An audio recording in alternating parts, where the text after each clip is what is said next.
Hello students, good morning. बच्चों हम कर रहे हैं पार्ट 9। पार्ट 8 में हमने 6.3 एक्सरसाइज शुरू की थी पिछले, ठीक है। अगर आपने अब तक नहीं देखा है बच्चों, पहले देख लो, ठीक है, फिर आपको ये पार्ट समझ आएगा। तो पार्ट जो हमारा 9 है, अब इसमें हमने क्वेश्चन नंबर 2 कल नहीं किया था। हमने कल क्वेश्चन नंबर 1 किया था और क्वेश्चन नंबर 3 किया था, 2 नहीं किया था। तो आज हम क्वेश्चन नंबर 2 कर रहे हैं बच्चों यहाँ पे स्टार्ट, ठीक है।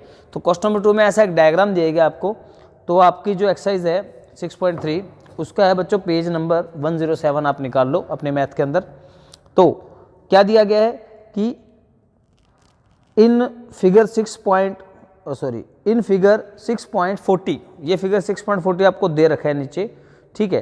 कहता है एंगल x 62 डिग्री है। तो हम ये गिवन बना लेते हैं, गिवन कि एंगल x जो है 62 डिग्री है, ये वाला एंगल जो कि आपको दे रखा है 62 डिग्री, ठीक है। और आपको एक्स वाई जेड एंगल दिया हुआ है, एक्स वाई जेड, ठीक है। ये एंगल दे रखा है 54 डिग्री। अब एक्स वाई जेड का मतलब ये है कि एक्स वाई और वाई जेड के बीच का एंगल, एक्स वाई और वाई जेड, ये जेड वाई, इसके बीच का एंगल ये वाला जो मैंने बना रखा है। तो ये एंगल आपको दे रखा है 54 डिग्री, ठीक है। तो इसका अपन नाम रख लेते हैं एंगल वाई, क्योंकि वाई पर बनना है ना सारा, तो अपन ने अकेला नाम वाई रख लिया, ठीक है। आप गिनती की जगह ये भी रख सकते हो एंगल वाई।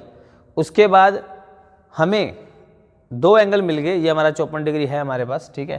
54 डिग्री, 54 डिग्री, ये पूरा एंगल हमारा 54 डिग्री है बच्चों। चलिए हमें और क्या दिया गया है, पढ़ो ध्यान से। कहता है if Y O Z O bisect angle X Y Z and X Z Y, मतलब Y O Z O bisect angle X Y Z और एक्स जेड वाई रिस्पेक्टिवली। इसका मतलब समझ लो पहले, रिस्पेक्टिवली का मतलब क्या होता है कि जैसे वाई ओ पहले एंगल को करेगा, दूसरा दूसरे एंगल को करेगा, ऐसे। तो Y O angle X Y Z, angle X Y Z का मतलब है ये पूरा एंगल वाई है, ये वाला एक्स वाई जेड, ठीक है।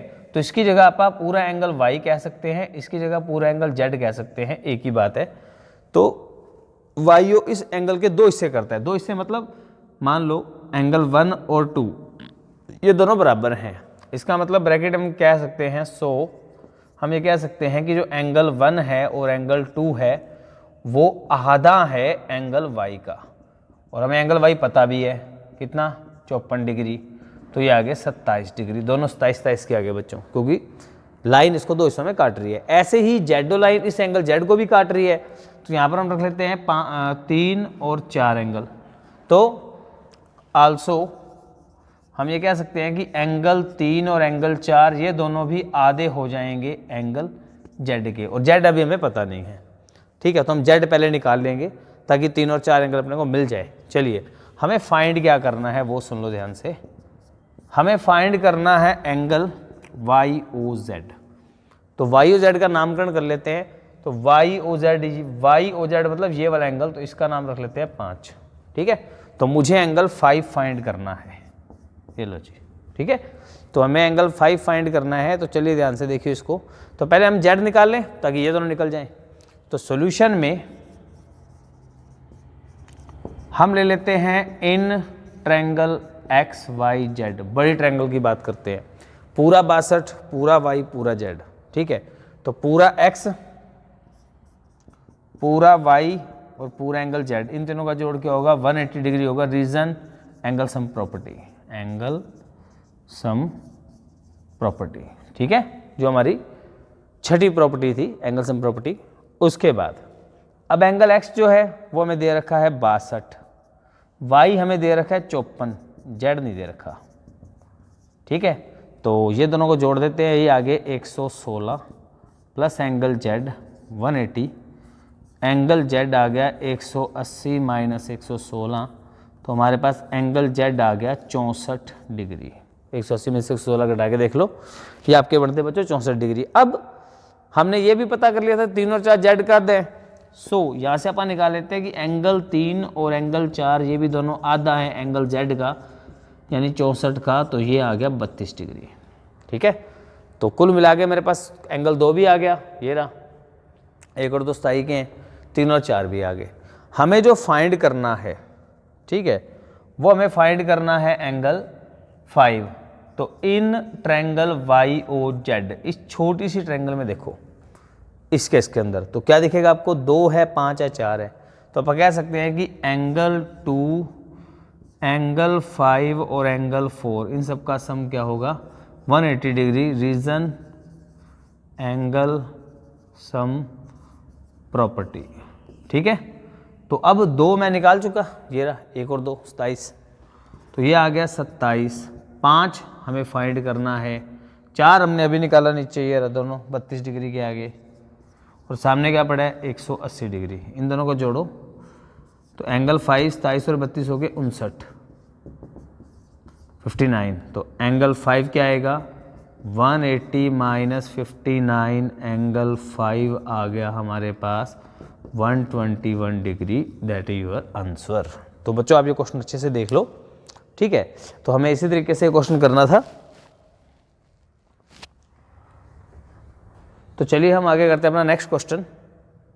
हाँ तो स्टूडेंट्स हमारा अगला क्वेश्चन है क्वेश्चन नंबर 4। देखिए इसके अंदर जो है जिसका डायग्राम हमें पीछे दिया गया, ठीक है। हमारा पेज नंबर जो 108 है वहाँ डायग्राम है, और 107 पे हमारी स्टेटमेंट है बच्चों। कहते हैं फिगर है 6.42, P Q R S intersect, P Q line R S line intersected T, दोनों काटते हैं टी पर, ठीक है। पी आर टी एंगल दिया 40 डिग्री। तो गिवन के अंदर लिख लेते हैं, गिवन कि एंगल पी आर टी दे दिया 40 डिग्री, और क्या दिया गया है, एंगल पी आर टी आ गया 40, R P T 95, angle R P T आ गया 95 डिग्री, और आपको दिया गया है angle T S Q, angle T S Q जो कि दिया है 75 डिग्री। तो अपन इनका नामकरण कर लेते हैं, क्योंकि पी आर टी 3 नाम हो गए ना, तो सिंगल ले लेते हैं। अब देखो आर पर बन रहा है पी आर टी 40 डिग्री, चित्र में भी डायग्राम में भी, तो हम कह सकते हैं कि हमारे पास एंगल आर ही आ गया 40 डिग्री, ठीक है। और इस पे एंगल पी पे बन रहे हैं, तो एंगल पी ही लिख देते हैं 95 डिग्री, और इसको एंगल आप एस कह देते हैं 75 डिग्री। ये लो जी, तो पी आर टी को आप एंगल आर कल्ला कह दिया। हमें फाइंड करना है बच्चों यहाँ पे फाइंड, और फाइंड क्या करना है, एंगल एस क्यू टी, हमें ये एंगल फाइंड करना है। तो इसका नामकरण भी कर देते हैं, जैसे मैं लिखा हुआ यहाँ पे ये एंगल एस क्यू टी, तो मुझे एंगल क्यू फाइंड करना है, तो एंगल क्यू, तो अपने को एंगल क्यू फाइंड करना है बच्चों। तो सॉल्यूशन देखो,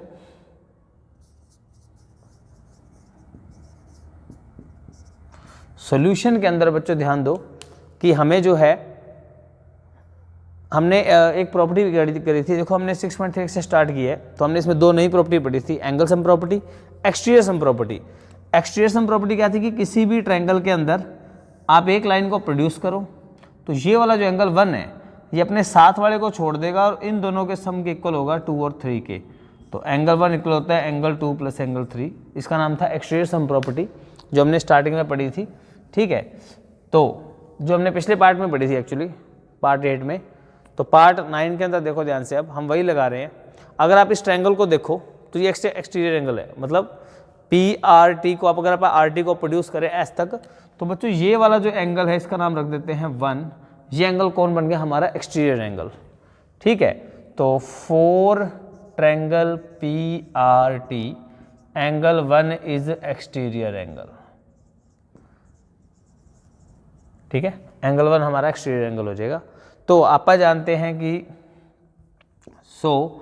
जो हमारा एंगल 1 है वो किसके इक्वल आएगा, angle P plus angle R के। Reason exterior sum property, exterior sum property, ठीक है, एक्सटीरियर सम प्रॉपर्टी। तो एंगल 1 जो है वो आ गया इन दोनों के सम के इक्वल, P है 95, ये है 40, तो आंसर आ गया 135 डिग्री, ठीक है। तो PRT ट्रायंगल की बात होगी। अब जो TSQ ट्रायंगल है इसके अंदर भी ये बाहरी एंगल है, देखो QT को प्रोड्यूस हो गया P तक, तो T के बाहर जो बनेगा एंगल वो हमारा एंगल 1 एक्सटीरियर हो गया। तो इन ट्रायंगल TQS के अंदर भी आप कह सकते हो क्या कि एंगल जो 1 है वो इक्वल है angle S plus angle Q के। रीज़न रहेगा एक्सटीरियर सम प्रॉपर्टी, ठीक है, एक्सटीरियर सम प्रॉपर्टी। तो एंगल 1 जो है वो इक्वल आ गया एंगल एस यानी 75 प्लस एंगल क्यू जो अपन निकालना है, और 1 भी हमें पता है, अभी निकाला अपन ने 135 डिग्री। 75 इधर आगे माइनस हो जाएगा, तो 135 माइनस 75 ये हमारा एंगल क्यू, तो एंगल क्यू आ जाएगा 60 डिग्री। ये हमारा बच्चों क्या है, आंसर है। तो ये आप नोट कर लीजिए। तो आज के इस पार्ट 9 में इतना ही, हम 2 ही क्वेश्चन करेंगे आज, ठीक है। पार्ट 10 में बच्चों हमारा 6 चैप्टर अच्छे से कंप्लीट हो जाएगा। तो कल यानी कि पार्ट 10 के अंदर हम ये चैप्टर बच्चों कंप्लीट कर देंगे, ठीक है। और इसके बाद हमने 7 चैप्टर भी स्टार्ट करना है। तो मेरे इस तरफ आपको इस चैप्टर के बाकी पार्ट्स मिल जाएंगे, और इस तरफ चैनल को सब्सक्राइब करने का ऑप्शन है, अगर आपने अब तक नहीं किया तो कर लें। थैंक यू बच्चों।